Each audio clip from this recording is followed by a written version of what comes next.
2025년 1월 30일 목요일입니다. 새벽 예배, 새벽 묵상을 함께 하고자 합니다. 기도하겠습니다. 설 명절의 끝자락 주님 말씀 붙잡고 또 달려가고자 묵상의 시간을 갖습니다. 주여, 여기 예배의 자리로 우리를 불러주심에 감사를 드립니다. 말씀을 붙들고 시작하는 오늘 하루가 주님께 기쁨과 감사와 찬양을 올릴 수 있는 아름다운 시간들이 되게 해 주시옵소서. 우리의 만족과 유익을 내려놓고 주님만 좋아하실 수 있는 기쁨의 날이 되게 해 주시옵소서. 충분한 휴식을 취했던 명절의 기간이 되게 해 주심에 감사를 드립니다.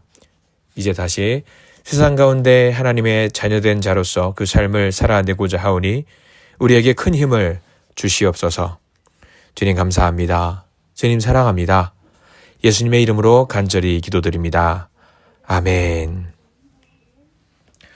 오늘 말씀 함께 보겠습니다. 역대상 8장 40절 한 절 말씀을 함께 보겠습니다. 구약 성서 624쪽에 있는 역대상 8장 40절 말씀 한 절 말씀만 같이 읽겠습니다. 함께 읽습니다. 울람의 아들은 다 용감한 장사요, 활을 잘 쏘는 자라. 아들과 손자가 많아 모두 150명이었더라. 베냐민의 자손들은 이러하였더라. 아멘. 오늘 역대상 8장에는 하나의 지파만을 조명하고 있습니다. 어제 우리는 요단 서쪽에 있는 지파들을 살펴보았어요. 이사갈, 베냐민, 납달리, 므낫세, 아셀 이렇게 빠르게 지나갔습니다. 심지어 단 지파라든가 스불론 지파 같은 경우는 언급도 하지 않았습니다. 그리고 역대상 7장 13절을 보면은 또 재미난 구절이 나와요. 납달리의 자손이라고 해서 납달리 지파의 경우가 나오는데 딱 한 절로 요약을 해버립니다. 13절 같은 경우는 이렇게 나와 있어요. 납달리의 아들들은 야시엘과 구니와 예셀과 살루민이 이는 빌하의 손자더라. 한 절로 요약합니다. 12지파가 12명의 아들들로 출발한 거잖아요. 이 아들들 얼마나 야곱에게는 하나같이 소중한 아들들이었겠습니까? 그런데 어떤 지파는 나중에 보니까 망해버렸어요.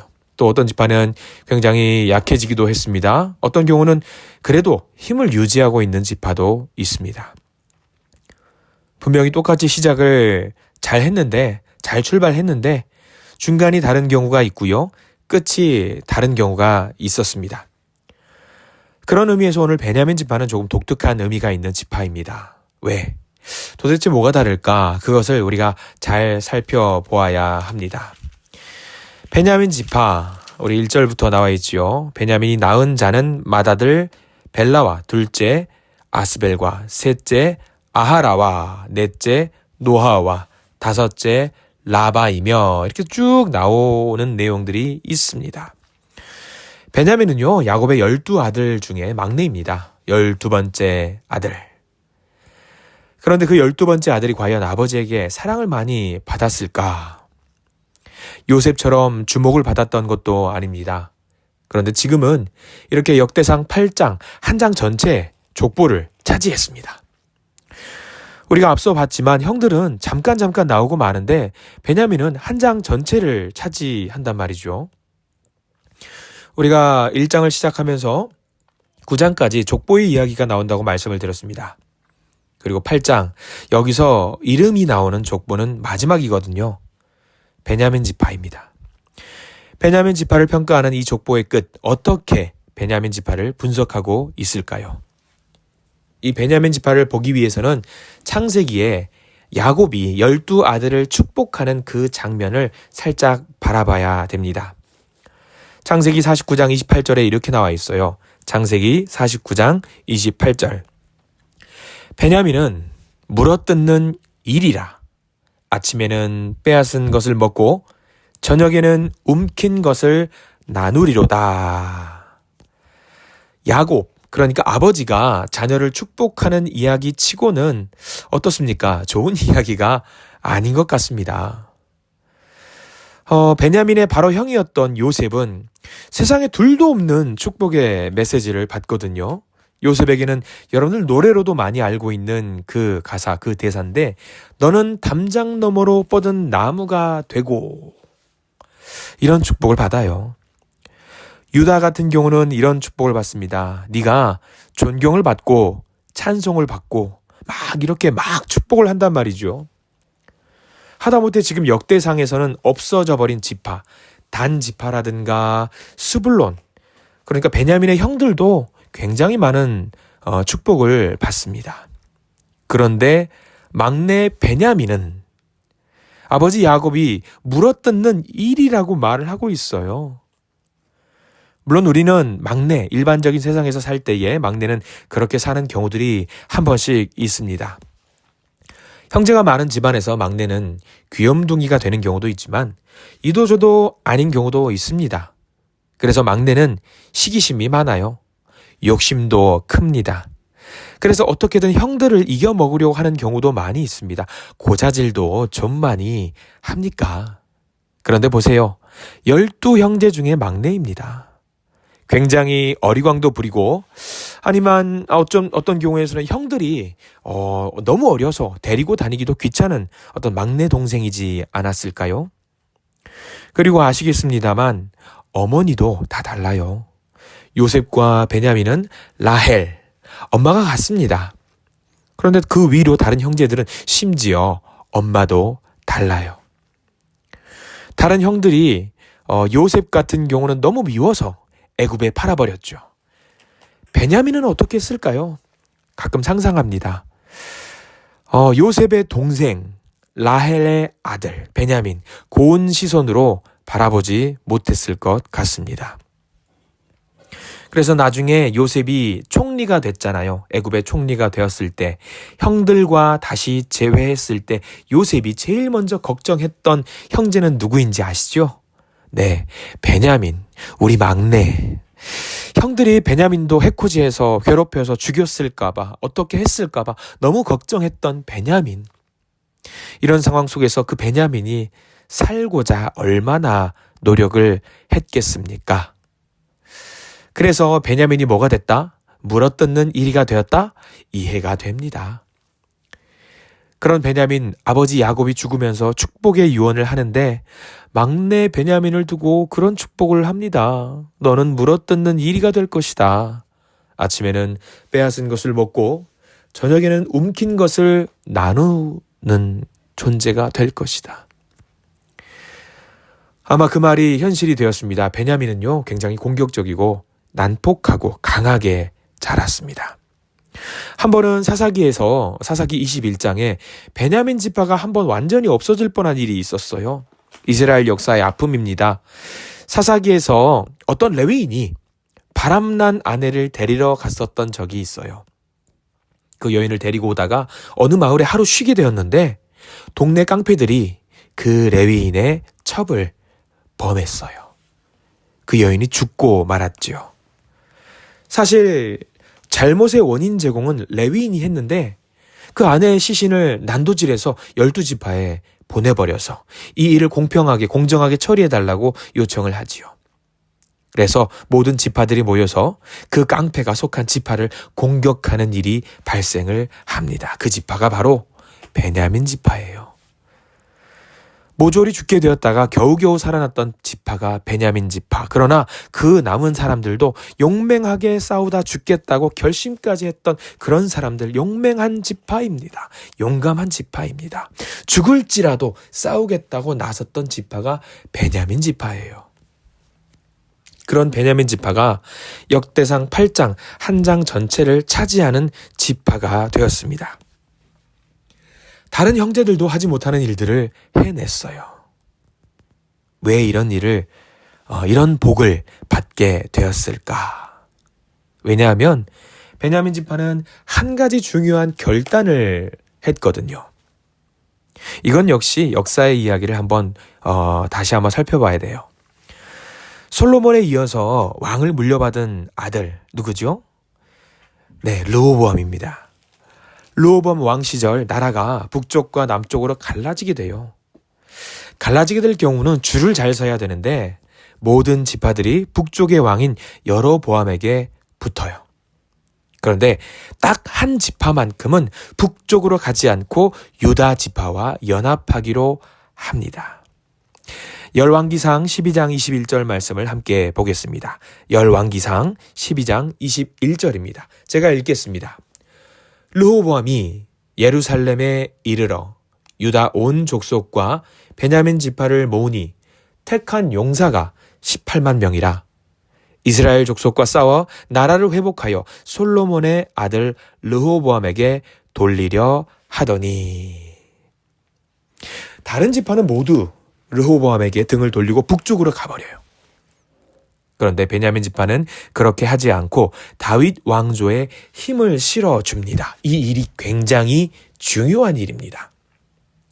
이런 결정을 내렸기 때문에 역대상 8장을 적어 내려가는 시점에 형들을 모두 제치고 복을 받는 지파로 하나님께서 인정을 해 주십니다. 북이스라엘에 속한 지파는 나라가 갈라질 때 유다와 함께 했기 때문에 유다와 함께 해서 지금 여기서 이렇게 베냐민 우대를 받는 지파가 되었습니다. 왜? 베냐민 지파는 왜 유다와 함께 했을까요? 베냐민 지파는 사실 냉정하게 보면은요, 유다 지파의 원수예요.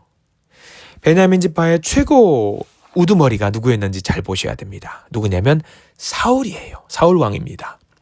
그리고 잘 보셔요. 유다 지파의 최고는 누구냐면 다윗입니다. 사울과 다윗, 여러분들 상상해 보십시오. 그림이 그려지십니까? 이게 조합이 맞지 않아요.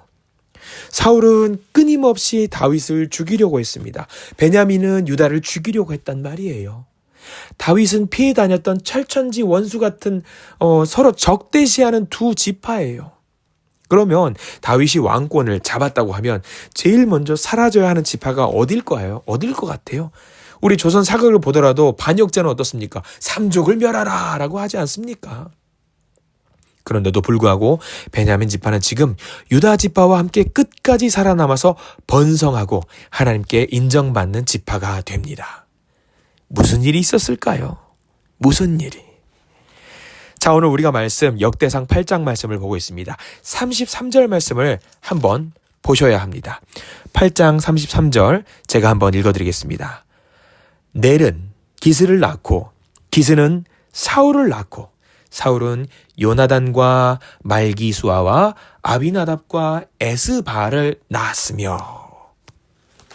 사울을 봐서는 당연히 철천지 원수가 되어야 되는 것이 맞습니다. 근데 잘 보십시오. 우리가 익숙하게 보는 이름이 하나 더 등장을 합니다. 누구냐면 요나단입니다.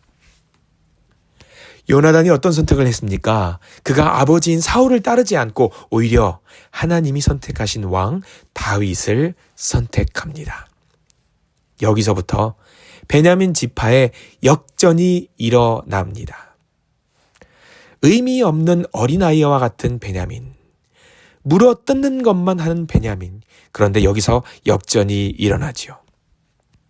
하나님이 선택하신 왕인 다윗을 따랐을 때에 이 지파의 역사가 바뀌게 되었습니다.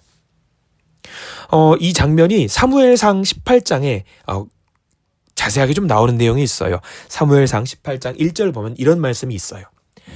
다윗이 사울에게 말하기를 마침에 요나단의 마음이 다윗의 마음과 하나가 되어 요나단이 그를 자기 생명같이 사랑하니라. 하나님께서 다윗과 함께하는 요나단을 보신 거죠. 그리고 다윗과 요나단은 이 순간 서로 사랑하고 서로 생명을 지켜주기로 언약을 맺습니다. 너무 소중한 사랑하는 관계가 되었지요. 비록 요나단의 신부는 왕자였고 다윗은 비천했지만 하나님이 다윗과 함께 하시니 요나단, 나의 생명을 너에게 바치겠다. 다만 여기서 끝나지 않고 서로 언약을 맺습니다. 요나단은 부탁을 하지요. 다윗, 네가 왕이 되면 너의 대적을 물리치고 나면 우리 가문을 보살펴줬으면 좋겠다. 너의 대적 누구지요? 사울입니다. 우리 아버지 사울. 네가 우리 아버지 사울을 물리치고 나면 내 자손들을 돌보아 주기 바란다. 그래서 다윗은 그 언약을 지키지요. 어린 아들 하나를 보살펴 주게 되는데 그 아들이 누구지요? 여러분들 잘 아시는 므비보셋입니다. 우리가 읽었던 역대상 8장 34절 말씀에 보면은 이름이 등장합니다. 8장 34절을 함께 보실까요? 읽겠습니다. 요나단의 아들은 므립바알이라. 므립바알은 미가를 낳았고. 여기 나서 므립바알이 누구냐? 바로 여러분들이 알고 계시는 므비보셋입니다. 므비보셋은 사실 의미 없는 인간이에요. 도망가다가 다쳐서 양발을 못 쓰게 되는 장애인입니다. 그럼에도 불구하고 다윗은 그를 초대해서 같은 상에서 먹고 마시게 해줍니다. 왕의 자녀들처럼 키웁니다. 요나단과 함께한 그 약속을 지켜내는 것이지요. 시간이 지나서 오늘 우리가 말씀 역대상 8장 40절 그 본문을 읽었어요. 베냐민 지파가 어떻게 되었는지 나와 있습니다. 8장 40절 말씀을 같이 한번 읽어보겠습니다. 40절입니다. 울람의 아들은 다 용감한 장사요. 활을 잘 쏘는 자라. 아들과 손자가 많아 모두 150명이었더라. 베냐민의 자손들을 이러하였더라. 모두가 용감한 장사가 되었고요. 활을 잘 쏘는 자. 야곱이 축복했었죠. 물어뜯는 일이 용맹한 자들이 정말 되었습니다. 믿음의 용사로 바뀌게 되었던 것이지요. 정말 잘된 지파, 베냐민 지파입니다. 이 가문의 역전이 어디서 일어납니까? 바로 요나단이 다윗을 자기의 주군으로 하나님이 세우신 왕으로 섬겼을 때 그때 비로소 베냐민 지파의 역전이 일어나게 되었습니다. 자, 오늘 역대상 8장 말씀을 우리에게 주시는 이유가 무엇일까요? 우리도 베냐민처럼 남보다 더 인정받을 만한 부분이 없습니다. 튀는 부분도 없고 자랑할 부분도 없습니다. 그럼에도 불구하고 하나님은 그러한 우리를 들어서 역대상 8장처럼 우리의 족보를, 우리의 가치를, 우리의 미래를, 우리의 의미를 새롭게 해 주십니다. 그리고 하나님의 족보에 우리를 넣어 주셨습니다. 예수 그리스도 그분의 사랑 가운데 우리를 불러 주셨습니다. 왜? 바로 우리가 믿음의 선택을 했기 때문이죠. 하나님을 따르기로 선택했기 때문입니다. 하나님이 우리를 그분의 양으로 삼으셔서 우리를 보듬으셔서 우리의 역사를 새롭게 쓰시기로 작정하셨거든요. 우리는 그런 사람들입니다. 하나님의 사람들입니다. 그래서 우리가 그것을 명확하게 알아야 합니다. 하나님이 우리를 구하시고 붙잡아 주셨어요. 그러니까 우리가 오늘 하루를 살아가더라도 그냥 살면 안 되는 겁니다. 주여, 하나님을 믿고 따르오니 우리 삶 속에서 신앙의 역전이 일어나게 해주시옵소서. 하나님, 우리 가문이 나로부터 새롭게 시작이 되는 믿음의 명문 가문이 되게 해주시옵소서. 그런 기도를 하셔야 합니다. 지금까지 우리가 어떻게 살았는지는 중요하지 않습니다. 그저 우리부터 하나님의 나라에서 인정받는 자가 되게 하시고 우리를 높여주시고 하나님의 사람으로 귀하게 쓰임받게 해주시고 그렇게 우리의 자녀들도 쓰임받게 해 주시옵소서. 그렇게 기도를 하셔야 합니다. 명절의 끝자락 오늘 하루를 살아갑니다. 베냐민 지파의 결단과 용단을 통해서 하나님께서 귀하게 쓰임받는 지파가 된 것처럼 우리 모두도 하나님께 귀하게 쓰임받는 지파가 되기를 간절히 축원합니다. 기도하겠습니다. 전능하신 주님, 베냐민의 족보, 대단한 지파입니다. 다른 형들의 족보는 사라졌어도 이미 미약해졌어도 베냐민은 강성하게 되었습니다. 형들보다 더 찬양하고 기도하고 예배하는 지파로 서게 되었습니다. 베냐민 지파처럼 우리도 사실 연약하고 부족합니다. 그렇지만 하나님을 붙잡았을 때에 하나님을 선택했고 의지했을 때 우리의 역사가 바뀌고 우리의 가치가 바뀌는 놀라운 변화가 우리에게 있을 것이라고 믿습니다. 도와주시옵소서. 함께해 주시옵소서. 우리의 연약함에 가슴을 치고 눈물을 흘리는 우리를 보듬어 주시옵소서. 믿음을 선택하는 하나님의 자녀, 하나님이 쓰실 만한 복된 사람들이 되게 해 주시옵소서. 예수 그리스도 이름으로 간절히 기도드립니다. 아멘. 우리 함께 주기도문으로 예배를 마칩니다. 하늘에 계신 우리 아버지여, 이름이 거룩히 여김을 받으시오며 나라가 임하시오며 뜻이 하늘에서 이루어진 것 같이 땅에서도 이루어지이다. 오늘 우리에게 일용할 양식을 주시옵고 우리가 우리에게 죄 지은 자를 사하여 준 것 같이 우리 죄를 사하여 주시옵고 우리를 시험에 들게 하지 마시옵고 다만 악에서 구하시옵소서. 나라와 권세와 영광이 아버지께 영원히 있사옵나이다. 아멘. 오늘의 예배를 마칩니다. 광고를 드립니다. 내일부터는 정상적으로 예배당에서 새벽 예배가 진행이 됩니다. 위에서 기도해 주시기 바랍니다.